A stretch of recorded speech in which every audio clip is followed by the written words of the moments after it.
Every action we take while driving is the result of what we were able to pick up from the world, either from hearing, feeling, or seeing details on the track.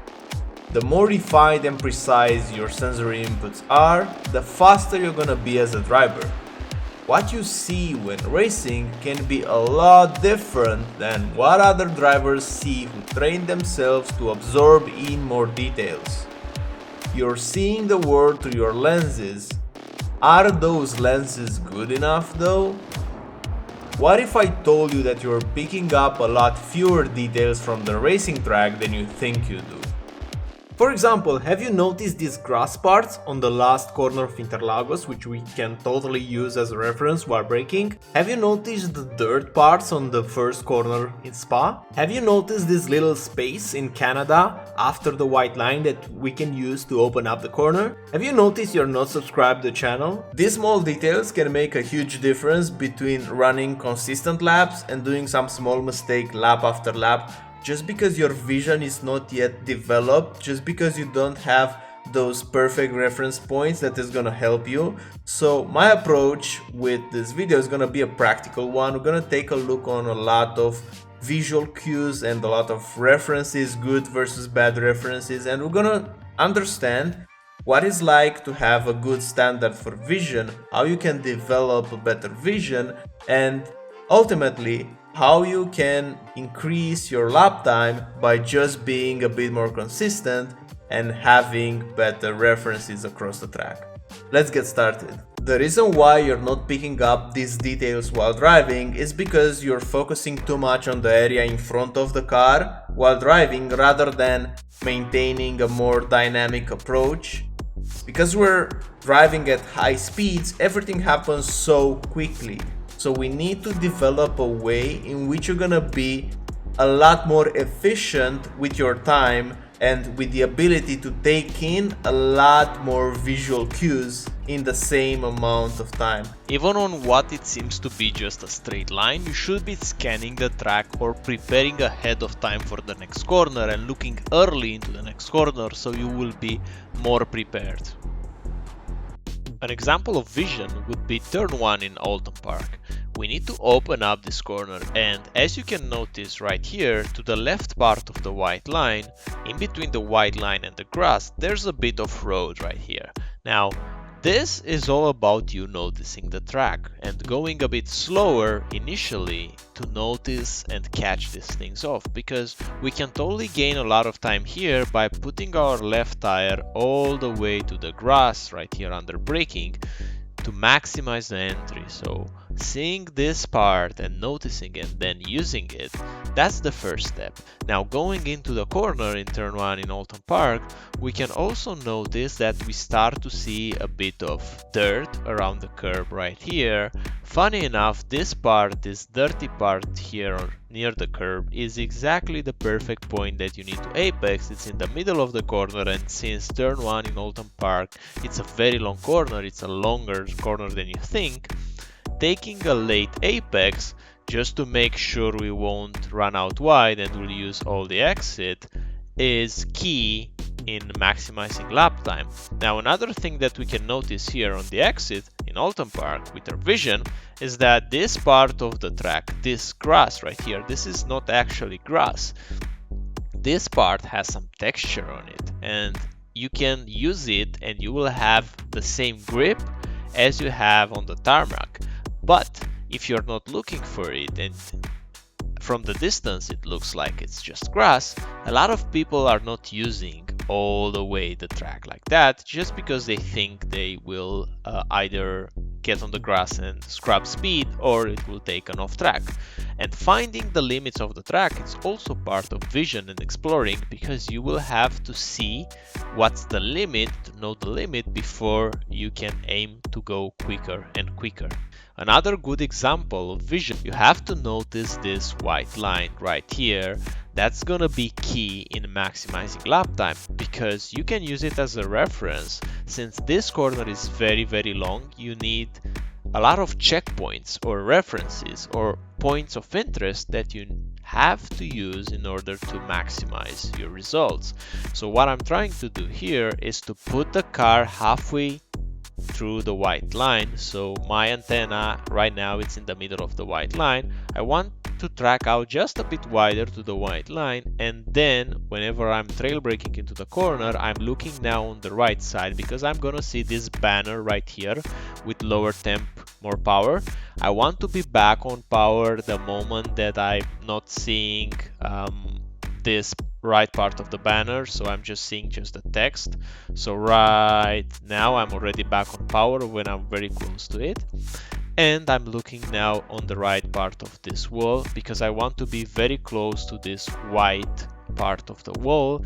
And now my eyes are again looking on the right side because I'm gonna find this kink in the gold line. I want to be close to it whenever I'm going on the exit. And my last visual cue is to use this white line as a reference in a way that I want to go very close to the white line but a bit more on the left. So I don't want to be all the way to this wall on the left side, but I want to use this white line as a reference to position my right tires on the white line. Having visual references helps, but not all references are created equal. Some are better than others, and we need to aim to develop a sense of quality reference points. Because having reference points will bring you consistency, but quality reference points will also bring you more speed, more lap time. We're gonna make you a faster driver, not just a consistent driver. One of the best quality references that I was able to find to improve my vision was this one in turn 3 in Magny course. Here it's a long right-hander and you don't know exactly where to go on power so that you won't track out wide. So it's very hard to be quick in this corner every single lap. And there's not a lot of things that you can use here. If you take a look again, we're braking just a bit at this point, slightly trail braking in the lower percentages, and then based on feel you go back on power and then you try to apex around here. That's gonna be fine, apex, having a reference for the apex, so apexing at that green square around here to hit it. But when do you go on power to hit that? You see, that's gonna be very difficult to approximate each and every lap, to be consistent and to be quick. And there's not so many things that you can use. That is if you don't use the horizon line. So if you look more upward, almost to the sky when you're going downward, you notice these white panels. There's 6 of them. And the moment that the antenna is finishing passing the last one, like right now, I'm already back on power. So this is my reference here, and I was able to set a world record lap on Magny course with F3, of course in ideal track conditions with low fuel, but I was able to do it because I was very consistent with my references across the track. So again, you just want to use something that will make you do your input, your perfect input, every time the same, without having variables into play. In this case, having the antenna when the last white banner is finishing, going back on power at that exact moment. Other visual references are just not that good in all the cases. For example, on the Hungaroring in turn 1, you can safely use the 100-meter board as a reference for braking whenever you're hot lapping on your own or whenever you're taking the racing line. But what happens if you're fighting for a position and you're side by side and you're on the inside line? You can't see the 100-meter board perfectly, so you don't know exactly where to brake just because you have to approximate in your mind the point. But this white line here, this grows across the track. You can see it either from the inside or from the outside. This is a much better reference to have. By no means, this doesn't mean that you shouldn't consider the 100-meter board or you should not see the 100 board. That's exactly my point. You need to have a lot of references. You don't need to tunnel vision on just one reference. Having the 100-meter board is a help in itself, even though you're gonna brake at the white line, just because this will be a reminder that the braking zone is approaching. And there might be some situations in which you have 3-4 cars ahead of you, they're going side by side and you can't see the white line. In that case, the 100-meter board might be the better reference. So it's all about context, and it's all about trying to figure out what will be the best visual reference in each scenario. Another good example of quality references are situations like this, when you have a reference point on the right side, for example the 50-meter board, but the corner is on the left and it's a high-speed corner in which you don't have a lot of time to spend on looking to the right and then looking to the left again. So what I'm using in these types of situations is that I'm using the 50-meter board just as a partial reference to have an idea on where the braking point is approaching, but at this point I'm not looking at the 50 anymore with my main vision. I see it with the side of my eye, but right now I'm looking left, and what I'm looking as a reference again now, it's this wall on the left side, because this will disappear from my vision very quickly. And when I feel and when I think that the 50-meter board is near me, which is right now, but I'm not looking at it because I'm looking more on the left in this corner, and when I see with my left side of the eyes that this wall right here is almost disappearing, like right now, I'm starting to apply the brakes. So I'm not using just the 50-meter board as a reference, I use the one on the left side, and this is a common mistake that a lot of people do whenever they have a left side turn and they have to look on the right side. You will lose a bit of brain focus just whenever you have to switch that quickly, especially in these high-speed corners where having a perfect entry is really important in the lap. Generally speaking, the better the driver, the more the visual references he is using. A single reference point for braking is not enough. What if you have a train of cars in front of you and you don't see the braking point? Or what if you're going side by side into the corner and your reference is on the other side where the other car is and you can't see it? Or what if you're following someone closely and you have some dirty air into play? See, for those situations you have to be prepared ahead of time. If not, the other driver will have an edge on you. If you're not able to see your reference point just because you have one single reference point, then obviously you will have to take less risks, or even you're gonna take more risks. You're gonna brake later, you're gonna turn in at a different place, and then you will put yourself into a dangerous situation, or you will take away that from you by going a bit slower and you will lose the position, or you will just lose some lap time. Alright, so you need more references, but also you need to train yourself to be able to notice those references. So what's the best way to do it? The way that I did it is by so-called vision laps, where you're going on a track slower just to try to take in as much info as you can. This is done in real life as well, such as in track walks, but also when going with the car just slower at a slower pace, so you can notice this, because at higher speeds it's quite difficult to take in everything, right? So for example, we're gonna do this for Spa as a demo. We're gonna try now in turn 1 to notice as many things as we can. So the first thing that we see here is the 150-meter board.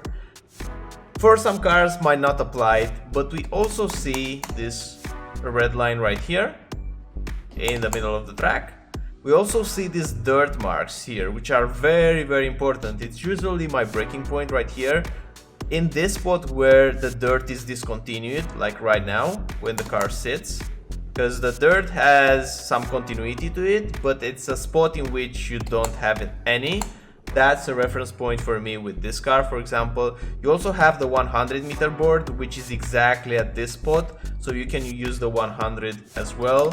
If you're on the other side of the track, if you're coming like this, like side by side, you can see here that There are also some dirt marks on the right side with a discontinuity spot right here, which is in the same place.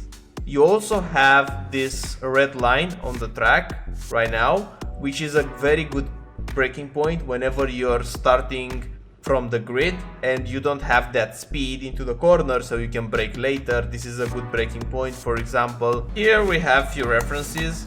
We have the turn-in boards, the 100, the 50. We have this Marshall post right here, which is a great indicator of turn-in, the red one. We also have this part whenever the line, the white line, gets a bit more straight and then it goes back on the right side, which is also a very good apex point.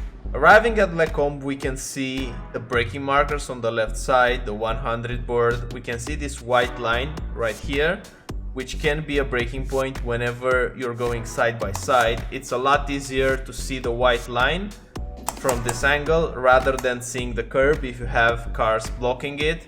You also have this orange part on this wall that you can use as a reference for braking. And of course the curb, if you're gonna have the racing line, you can use the curb as a tool for braking.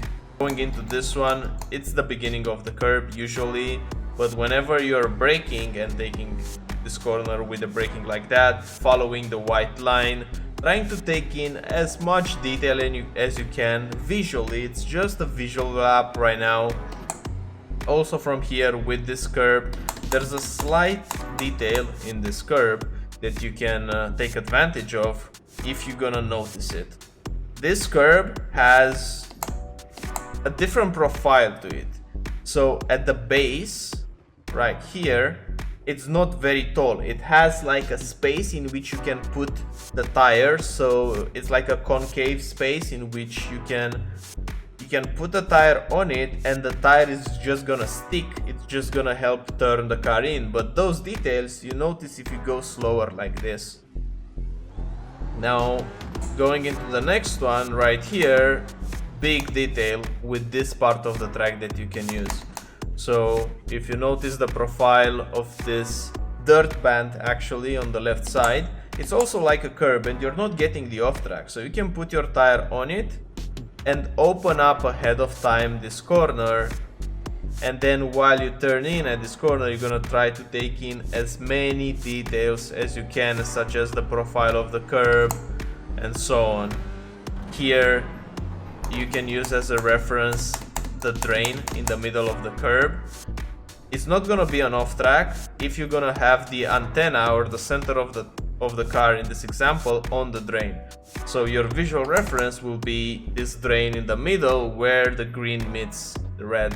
So having the antenna like this, not an off track. If you go a bit more like that, then yes, it's gonna be an off track. And this is like a demonstration of what you can achieve in terms of vision if you take it slowly. Now, how do you do it more efficiently, right? You have a certain amount of time that you can practice and you want to do it in the most efficient manner. I recommend doing one slow lap like this on each track every time you race it. Even though it's a track that you already raced it, you will notice that every time you will find more details and you will expand your vision for that track. You will make it a better track for you if you're gonna do it. So every time, take 5 minutes to take a slow lap. See as many things that you can see and take in, and then what I highly recommend is doing quick laps, but with the whole purpose of noticing things while going at high speeds. So right now you're gonna start a hot lap, a quick lap, but you will not go like 100%. You will go something like 90, and you will focus not on the force feedback. You won't focus on the sounds. You will focus just on the visuals. And if you're gonna do 3 to 5 laps just focusing on the visuals while you're going at high speeds, you will start to make that mind-muscle connection even deeper. Because for example, in turn 1, that red line, it's not so easy to spot while going at high speeds. So the red line right here, not so easy to spot when you're going very quickly. But if you're gonna try to notice it while you're going quickly, obviously you're gonna improve at it, and whenever you're gonna be in a real situation, your reflex is gonna be just a bit better, having just a bit more of an edge on the others. And in short, that's how you train yourself, and that's how you find as many references as you can. And whenever you have a lot of references, you have a pool of references, you have for a corner maybe 4 reference points, then you will start to decide which one is the best or top 2, so that you can use in both scenarios. But you will have a reference that is very, very good, very precise, that's gonna be very consistent, that's gonna be the best reference point. You're gonna use it in the hot laps, but whenever you be in trickier situations, dirty air, fighting someone, following a group of cars, then the other references will start coming into play. Even though they're not the best reference, just because you have them, you will be able to interpolate those references and combine them into a single one and make one that's gonna work for that specific scenario. Now that the rain arrived in iRacing, it's gonna be even more important to understand how you can develop your vision, just because in rain you really have to look and see where the standing water is forming, what lines are a bit more drier, because if you're gonna not check it lap after lap, there will be a driver that will understand before you do that you can go a bit quicker, and he will be half a second, 1 second, even 2 seconds per lap quicker, just because his vision is better, just because he can notice little changes on the track.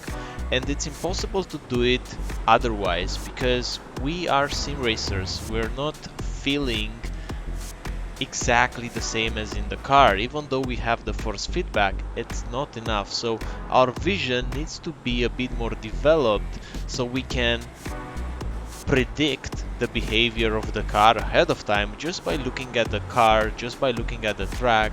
And especially in the rain, I believe vision will make a big difference between good and very good drivers. Vision is then crucial for becoming faster and more consistent. I hope all these examples helped, and if you liked the video, feel free to subscribe, check out getgoodracing.com, and until next time, bye bye.